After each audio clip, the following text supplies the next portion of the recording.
8 सालों से खुलने की राह देख रहा आला हजरत हज हाउस गाजियाबाद को अब खुलने की कुछ उम्मीद जगी है। जहां अखिलेश सरकार में आजम खान विकास मंत्री हुआ करते थे, उस वक्त हिडन नदी के तट पर आला हजरत हज हाउस बनाया गया था, जिसमें पश्चिम उत्तर प्रदेश के हज को जाने वाले हाजियों के लिए दिल्ली में पश्चिम उत्तर प्रदेश के हाजियों के दबाव को कम करते हुए ये हज हाउस बनाया गया था, जिसके कुछ वर्षों बाद ही ये हज हाउस विवादों में घिर गया और एनजीटी के आदेशों के बाद इसको पूर्ण रूप से बंद कर दिया गया। आज फिर से सूबे में मुख्यमंत्री योगी आदित्यनाथ के द्वारा हज कमेटी के सेक्रेटरी को हज हाउस का निरीक्षण करने भेजा गया है। तो इससे ये कयास लगाए जा रहे हैं कि आने वाले दिनों में आला हजरत हज हाउस को दोबारा से पश्चिम उत्तर प्रदेश के हाजियों के लिए आला हजरत हाउस खोल दिया जाएगा। अगर ऐसा होता है तो पश्चिम उत्तर प्रदेश के हजारों की संख्या में मक्का मदीना हज करने जाने वाले हाजियों के लिए एक प्रमुख स्थान आला हजरत हज हाउस गाजियाबाद में मिल जाएगा, जहां हज हाजियों के सारे कागजात भी यहां पर मुहैया कराए जाएंगे। आज लखनऊ से चलकर हज कमेटी के ओएसडी सदस्य और हज कमेटी के अध्यक्ष मोहसिन राजा ने द्वारा आला हजरत हज हाउस का निरीक्षण किया। साथ ही दैनीय स्थिति के गुजर रहे आला हजरत हाउस का निरीक्षण किया गया व उसकी मरम्मत व उसके अंदर कमियों को पूरा करने के लिए यह निरीक्षण कराया गया है, ताकि समय रहते ही इन कमियों को पूरा किया जा सके और अगली वर्ष हज को आने जाने वाले हाजियों के लिए यह हज हाउस पूरे तरीके से तैयार मिले और दोबारा से इसको शुरू किया जा सके। हालांकि आला हजरत हज हाउस के लिए लगातार सपा सरकार विपक्ष में रहते हुए भी मुद्दा उठा चुकी है और कई बार इसका आंदोलन भी हुआ है, मगर अब सूबे की सरकार खुद आला हजरत हज हाउस को दोबारा से पश्चिम उत्तर प्रदेश वासियों के लिए खोलने जा रही है।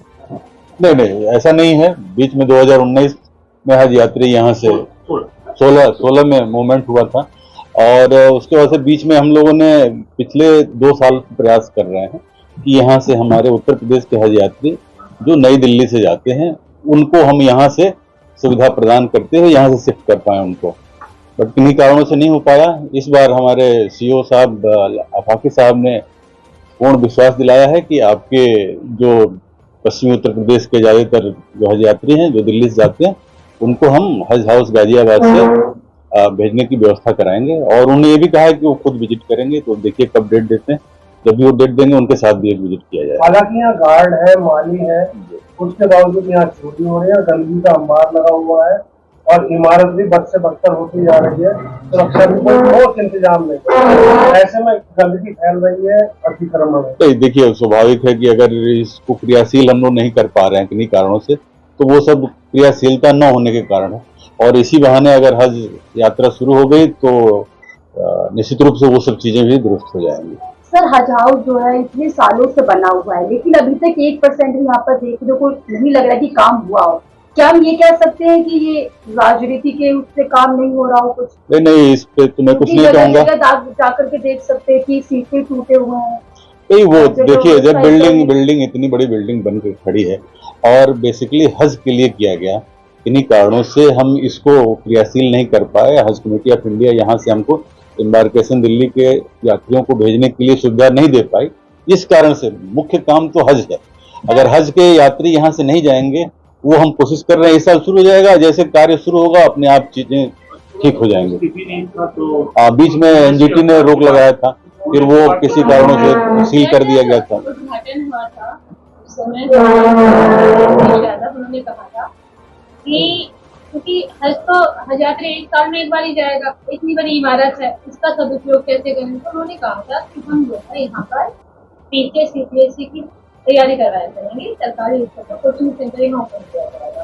तो उस ओर भी कोई कदम नहीं बढ़े और मतलब मुख्य कारण क्या है कि शुरुआत नहीं। देखिए उसमें एक ही बात, जो मुख्य काम तो हज हाउस का हज यात्रा का ही है। अगर वो मूल काम हमारा नहीं रहेगा, हमने इसको कोचिंग के लिए नहीं बनाया, हमारा वो काम शुरू हो जाए, फिर रेस्ट टाइम पे जैसे हज कमेटी ऑफ इंडिया 20 अगस्त की बैठक थी सारे प्रदेश के सीईओ की, उसमें बख्शी साहब हमारे संयुक्त सचिव हैं भारत सरकार के। मैं सरफराज अली, सदस्य हज कमेटी उत्तर प्रदेश और नोएडा में ही रहता हूं। हमारा जो हज मिशन 2025 की जो तैयारी चल रही है, तो उसके इंस्पेक्शन के लिए हमारे बराबर में जो हमारे बैठे हुए अधिकारी ओएसडी साहब, जावेद अली साहब और हमारे साथी बराबर में बैठे हैं, गाजियाबाद से हैं जावेद। यहाँ पर इन्फेक्शन करने का और आने का वो ये है कि हमारी किसी भी तरह की जो कमी है बिल्डिंग के अंदर उसका पूरी तरह से निरीक्षण हो जाए, जो बाहर हमारे जो पार्क है उनकी साफ़ सफाई हो जाए, जो हमारी लाइटिंग है वो उसका अच्छी तरीके से सुधार हो जाए, किसी तरह की कोई बिल्डिंग में किसी तरह की कोई कमी ना रहे, और जो थोड़ा बहुत यहाँ पे पानी वगैरह कुछ तरह से बरसात की वजह से आ जाता है उसकी कोई कमी है तो वो भी दूर हो जाए, और जो अपने सुरक्षा की दृष्टि से जो इसमें दिक्कतें हैं, परेशानी है सुरक्षा की दृष्टि से, वो भी किसी तरह की कमी ना रहे, क्योंकि हमारी सरकार हर तरीके से अपने उत्तर प्रदेश और उत्तराखंड के लोगों को जो ये हज हाउस बनाया है उसमें किसी तरह की कहीं से परेशानी ना हो, उसके लिए वचनबद्ध है। सरकार तैयारी में लगी है। सरकार चाहती है कि हमारा आम जनमानस किसी तरीके से भी परेशान ना हो। हज 2025 का संचालन यहाँ से हो, और जो उत्तराखंड के और उत्तर पश्चिमी उत्तर प्रदेश के जो हाजी हैं वो ज़्यादातर दिल्ली से जा पा रहे हैं।